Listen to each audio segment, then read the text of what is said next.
Okay, welcome to a new episode of Farm Like a Hero, folks. I'm Richard Perkins. Today I'm here with Sebastian, who's part of the team and sits on the board of the collective Biotop Oberland, a 450-member CSA farming on 2 hectares in Germany.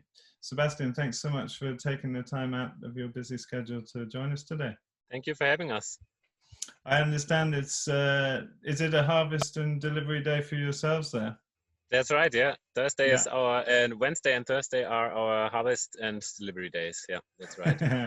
Well, I'm sorry for taking you out of that, but thank you very much for joining us. Tell us a bit, please, Sebastian, the background for yourself. Like, how did you come into farming? What's your background with that? Well, it was actually a little bit accidentally that I came into farming. I was on a big road trip worldwide for 2.5 years, and I came back not really knowing what I want to do. I just knew that I was always interested in basically how nature works, plants, all this from childhood on I found interesting. And that was the reason why I decided to study agriculture. I was not into agriculture then, not at all. I was just interested in nature principles, basically. And I thought studying agriculture is a good way to learn about that, which it was not really.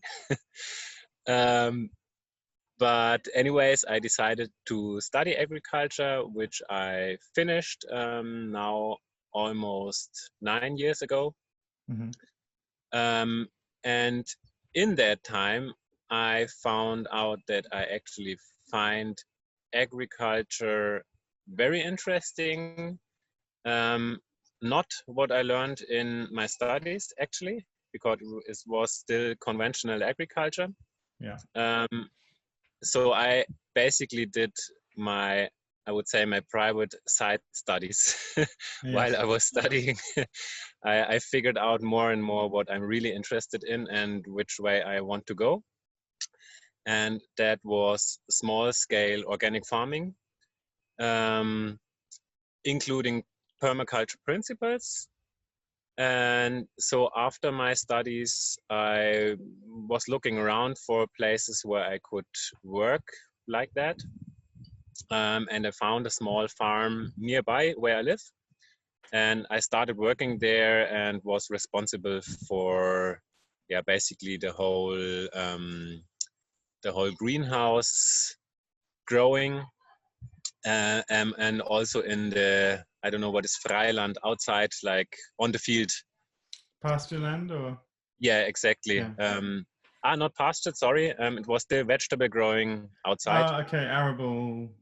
Arable, yeah. Arable land, yeah. Exactly. And I worked there for 3 years, and it was a small organic farm. And during that time, I found more and more things that I was not happy with, even though it was a small organic farm.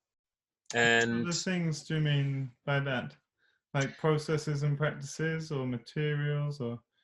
Yeah, the processes were not really what I think was ideal, but that was not my main problem. The main problem that I found is that we were growing so many vegetables that were not even going to market because we had to throw them away before.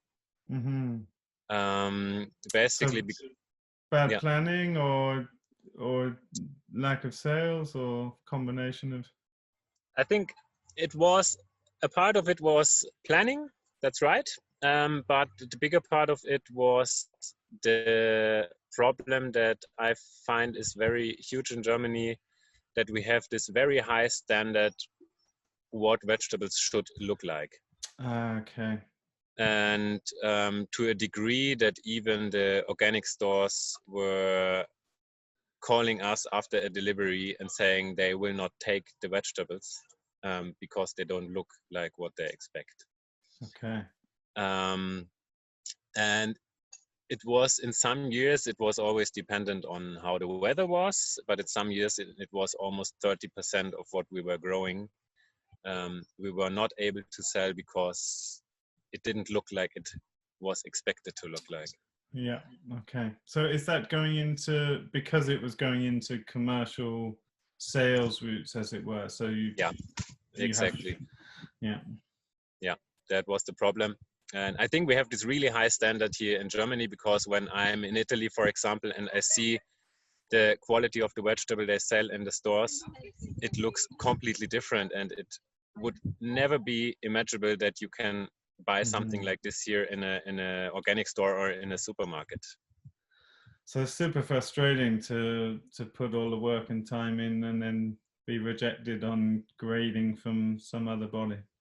Yeah, exactly. Like from a sustainable view, of course, because all the resources you put in before, like all the preparation that goes in it, and also from all the work we put in there. Like, it's just frustrating if you put 3 months work into a vegetable just to plug it and throw it on the compost afterwards. Yeah, sure, totally. That's yeah. soul destroying. Yeah, exactly. And yeah, there was one point when I was actually picking zucchini, and you know how it is, like in summer times they grow like 2-3 centimeters a day.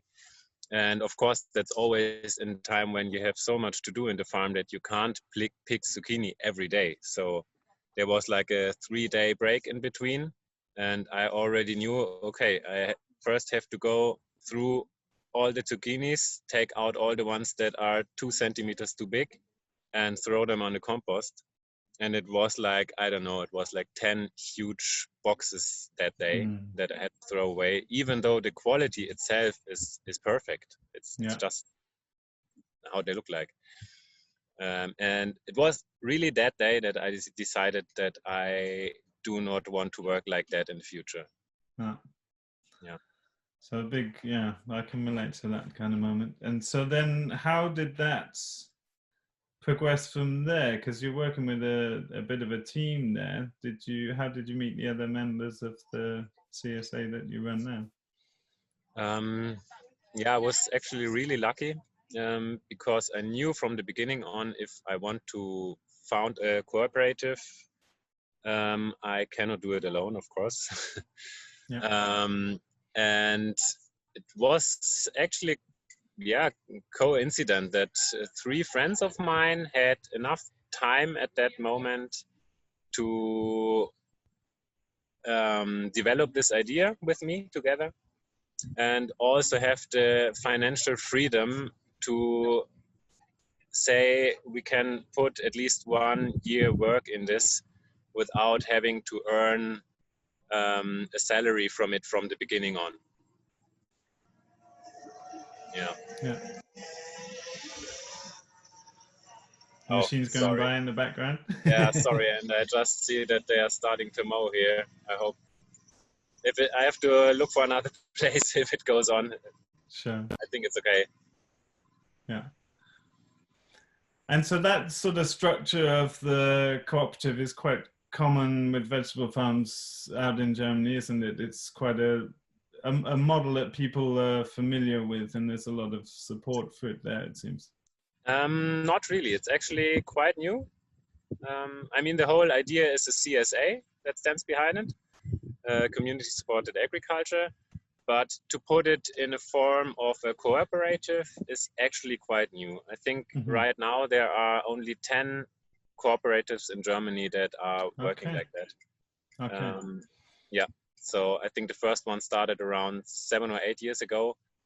And right now there's a big momentum in it and a huge development going on. But it was actually quite a new thing. Right, okay. So how did you end up at that particular spot? Like, and how have you sort of addressed decision making in the formation of the cooperative?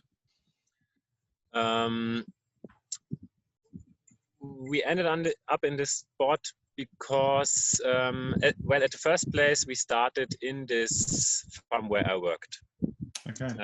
We were able to rent land from this farm and also to use their machinery and just pay them on an hourly rate. And that was for us, of course, the perfect place to just experiment if this whole concept is working, especially in a very pretty rural area. We are not big near to a big town. Yeah. So we didn't know if it really works out. So we had the place there to test it. And after 1 year, we knew it does work out, and there are many people in this rural area interested in this concept. So when we knew that, we started looking for our own land, and we were pretty lucky actually, because we were only looking for 3 months, and Okay. we found a farmer just next to my home place, who was willing to rent us 2.5 hectares, around 2.5 hectares of land in total, for at least 15 years, and Okay. probably longer after that, but that's what we have right now. We know we can stay here for 15 years. That's And great. yeah, that's awesome, and for us a good base to do some further planning. Yeah. Tell us a bit, just for context for listeners around Europe. Obviously, the price of land varies dramatically there, depending on proximity to cities, etc. But tell us about the rental price there.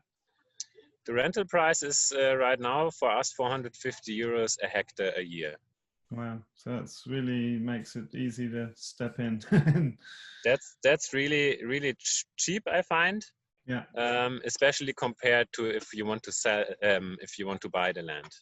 What would, in the rural location you are, what would be the price of a hectare approximately there, do you think?